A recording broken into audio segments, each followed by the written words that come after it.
If you've ever watched Home Alone, walked through a Christmas market, or turned on holiday radio in December, you've heard it. Carol of the Bells. But what if I told you this world-famous Christmas carol isn't originally a Christmas song at all? And it isn't American, British, or even Western European. It's Ukrainian. And its story is much deeper and much more dramatic than most people know. Welcome to Ukraine Unfiltered. Today we're uncovering the real story behind Carol of the Bells, the tragedy behind its composer, and how a Ukrainian New Year song took over the world. Long before it became a Christmas classic, the song was known in Ukraine as Shchedryk. This comes from the Ukrainian word Shchedryk, meaning generous or bountiful. And the song's story? It's about a swallow flying into a home and announcing that the coming year will be rich with harvest, livestock, and prosperity.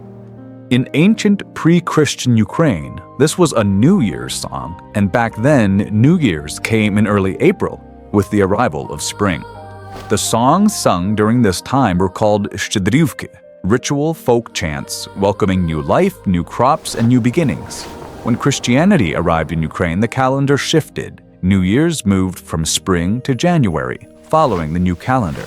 But the tradition remained. Ukrainians kept singing Shchedryk on the night known as Shchedry Večer, or Generous Evening, the eve of New Year. What started as a pagan spiritual ritual became a winter celebration of hope. But who wrote it? Where did the song come from? Let's go back to the early 1900s. The conductor of the Ukrainian Republic Kapella, Oleksandr Koshets, wanted to preserve Ukrainian folk music and share it with the world. So he commissioned composer Mykola Leontovych to create new choral arrangements based on traditional chants. Leontovych found 4 simple notes in a Ukrainian folk anthology and transformed them into what we now recognize as the moving, repeating pattern of Shchedryk. This wasn't just an arrangement, it was a reinvention. A simple 4-note folk chant became a masterpiece for a mixed capella choir full of complexity and shimmering harmonies. Leontovych later created 2 more versions, one for a women's choir and one for a children's choir with piano accompaniment. But his original mixed-voiced arrangement is the one that changed history. Shchedryk was first performed by students at the Kyiv University in December 1916. The timing couldn't have been more difficult. Ukraine was in political chaos, caught between collapsing empires, financial hardships, famine, and revolution. Yet somehow, even in this turmoil, Ukrainian culture was flourishing.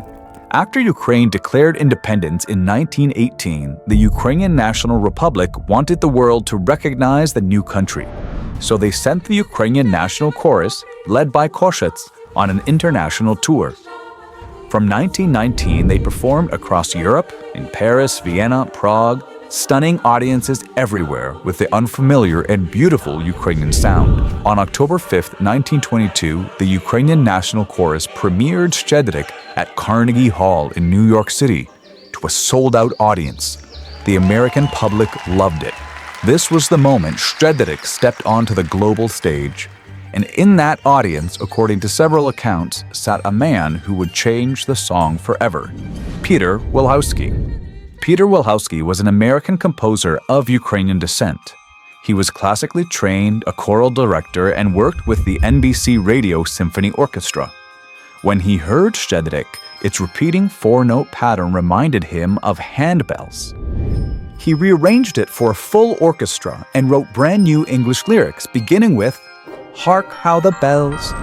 It was first broadcast during the Great Depression, giving American audiences a piece of hope wrapped in sound. Wilhousky copyrighted his version in 1936, despite the song's Ukrainian publication nearly 2 decades earlier. His version is the one the world knows now as Carol of the Bells, a version most of you are likely familiar with. You're probably thinking, wait, Leontovych just let him copyright his song? Why didn't he challenge it? Was there some kind of dispute? The truth is, there couldn't have been because Leontovych wasn't alive to see any of it happen. He was murdered 15 years prior. So we're left with the questions we can't answer. Would he have been proud to see his music recognized around the world? Or would he have felt that Wilhousky took his work and made it his own? People still debate this to this day, but the reality is we'll never know the truth. If you're thinking, excuse me, are you just going to skip past the whole murdered part? No, I wouldn't do that to you. Let's rewind. The year is 1917. The Russian Empire collapses. Ukraine declares independence, and the country is thrown into chaos. Different armies are fighting for control, and among them is the Bolshevik secret police, the Cheka. Amid this turmoil, Ukrainian culture is flourishing. And standing in the center of this cultural revival is a composer, Mykola Leontovych. He's famous in Ukraine for his choral music, he teaches religion in schools, and he's deeply involved in the Ukrainian national movement. For the Bolsheviks, that makes him a threat. It's January 22, 1921. Leontovych is staying with his parents in the small village of Markivka in the Luhansk Oblast in eastern Ukraine. That night, a man knocks on the door. He says his name is Afanazy Hrishchenko, and he introduces himself as a Cheka officer. He tells the family he needs shelter. This wasn't unusual during the chaos of civil war, so they let him in. But early the next morning, everything changes.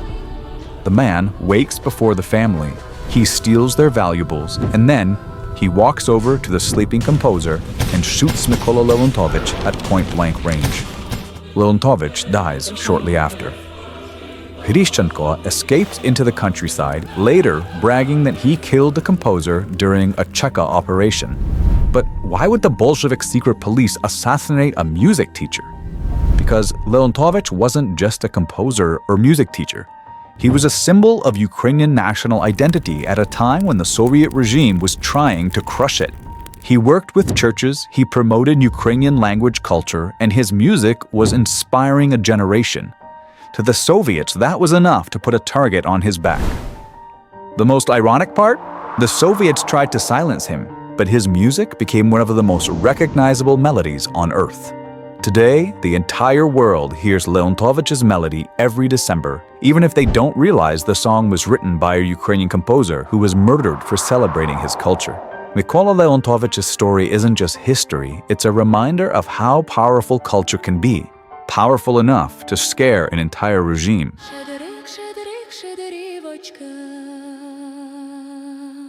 Although Leontovych never lived to hear the applause at Carnegie Hall or witness his melodies circle the globe, Ukrainians take pride in knowing his legacy endured, and that he did not die in vain.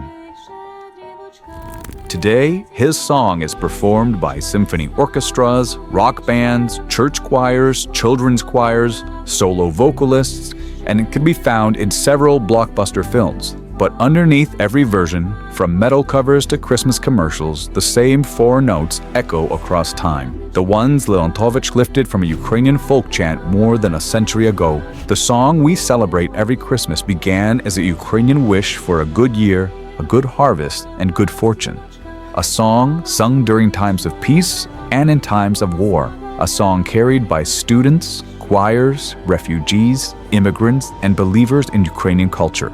Carol of the Bells is more than just a carol. It is a story of survival, of a culture that refused to disappear. So the next time you hear those iconic four notes, remember, you're hearing a piece of Ukrainian history, a song born from hope, carried through tragedy, and shared with the world. Thanks for watching Ukraine Unfiltered. Don't forget to like, subscribe, and share this episode so more people can discover the real stories behind Ukrainian culture.